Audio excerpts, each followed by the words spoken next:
as mentiras de Satanás e a verdade de Deus. Fica aqui comigo, que hoje o pão quentinho vai te ensinar a você reagir às mentiras de Satanás. Em Mateus capítulo 4, eu vou estar lendo para você do versículo 1 a 11. Diz assim: Então Jesus foi levado pelo Espírito ao deserto para ser tentado pelo diabo. Depois de jejuar por 40 dias e 40 noites, teve fome. O tentador chegou-se a ele e disse: Se tu és filho de Deus, manda que essas pedras se transformem em pães. Respondeu Jesus: Está escrito, não só de pão vive o homem, mas de toda palavra que sai da boca de Deus. Então o diabo levou a cidade santa e o colocou sobre o pináculo do templo. E lhe disse: Se tu és filho de Deus, lança-te daqui abaixo, pois está escrito, aos seus anjos dará ordem ao teu respeito, e eles te tomarão nas mãos, porque não tropeces em alguma pedra, para que não tropeces em alguma pedra. Respondeu Jesus: Também está escrito, não tentarás o Senhor teu Deus. Levou novamente o diabo a um monte muito alto, e mostrou-lhe todos os reinos do mundo e o seu resplendor. E lhe disse: Tudo isto te darei, se prostrado me adorares. Então Jesus lhe disse: Vai-te, Satanás, está escrito, ao Senhor teu Deus adorarás, e só a ele servirás. Então o diabo deixou, e chegaram os anjos, e o serviram. A palavra diz que Jesus foi levado pelo Espírito Santo ao deserto para ser tentado pelo diabo. Olha, logo depois do batismo de Jesus, Jesus estava com uma unção tão grande do Espírito Santo sobre a vida dele, que ele foi ao deserto e jejuou 40 dias e 40 noites. O ministério público de Jesus estava prestes a acontecer.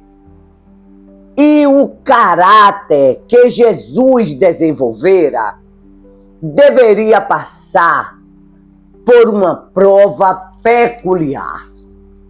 E aí, antes dele ficar pronto para enfrentar as dificuldades naturais do seu ministério, o agente dessa tentação teria de ser o rei dos tentadores, quem? O próprio Satanás.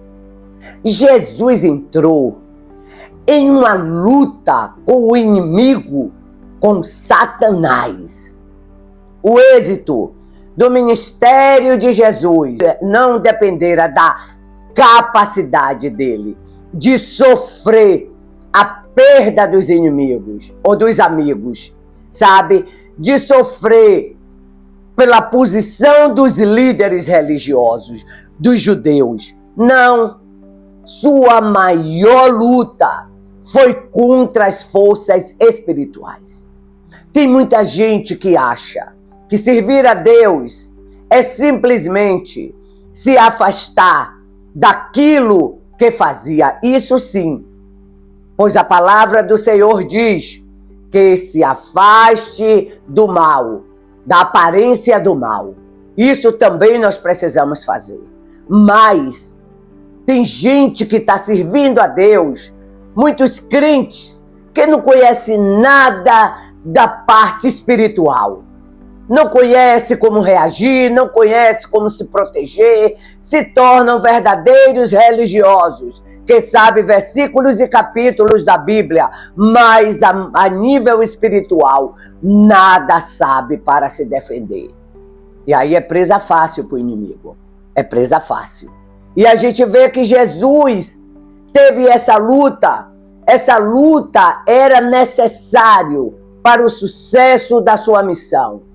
sabe? Jesus foi levado pelo Espírito Santo ali, olhe, para ser forjado o seu caráter, para se capacitar, para lutar contra o inimigo, porque ele tinha uma missão, ele tinha um ministério, e ele precisava conhecer a nível espiritual, porque Jesus estava como homem. Ele tinha que adquirir maior conhecimento para enfrentar o inimigo, para enfrentar as mentiras de Satanás. Você veja que Satanás foi contra Jesus na palavra,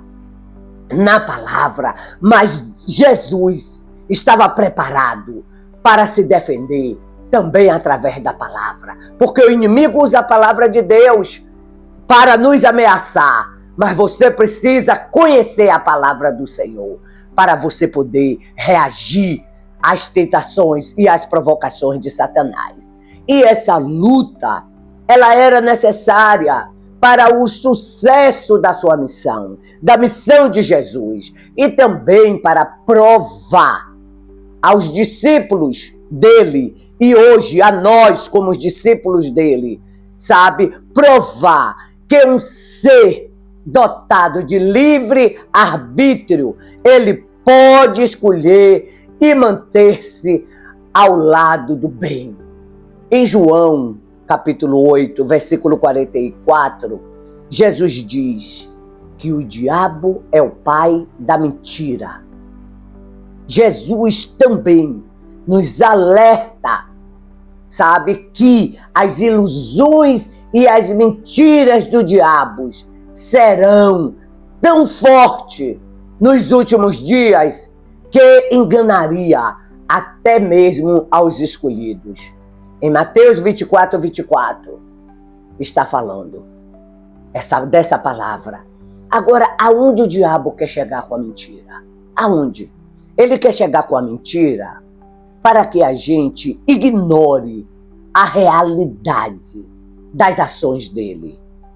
Ele quer chegar com a mentira para influenciar a nossa vida espiritual. Ele quer nos colocar contra a Deus. E ele quer oferecer soluções enganosas. Você precisa reagir. Você precisa reagir, sabe? Para que você possa conhecer os princípios de Deus, guardar, sabe, as janelas da sua alma. É necessário você conhecer os princípios de Deus e guardar a janela da sua alma.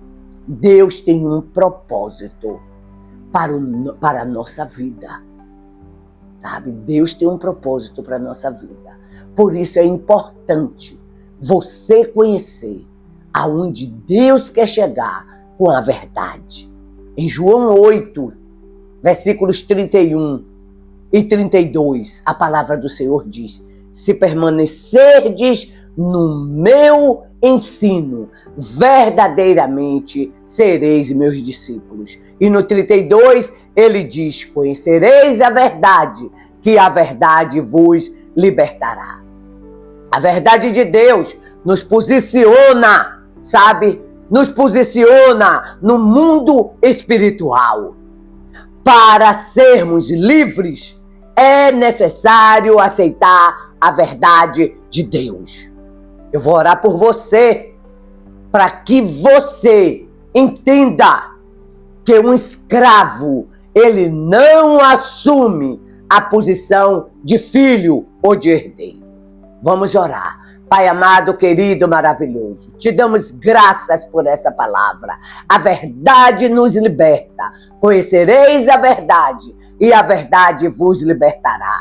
Nos liberte, meu Pai, dos enganos de Satanás, das artimanhas do inimigo. Nos leve para a sua maravilhosa luz, para que a gente possa caminhar nos seus princípios e nos tornando filhos do Senhor e co-herdeiros de Cristo, poder viver as tuas bênçãos sobre as nossas vidas. Obrigada, Deus, em nome de Jesus. Amém, amém. Compartilhe essa palavra. Sabe, tem muita gente que não conhece a verdade e a liberdade que a verdade de Deus nos oferece. Compartilhe essa palavra. Deus te abençoe.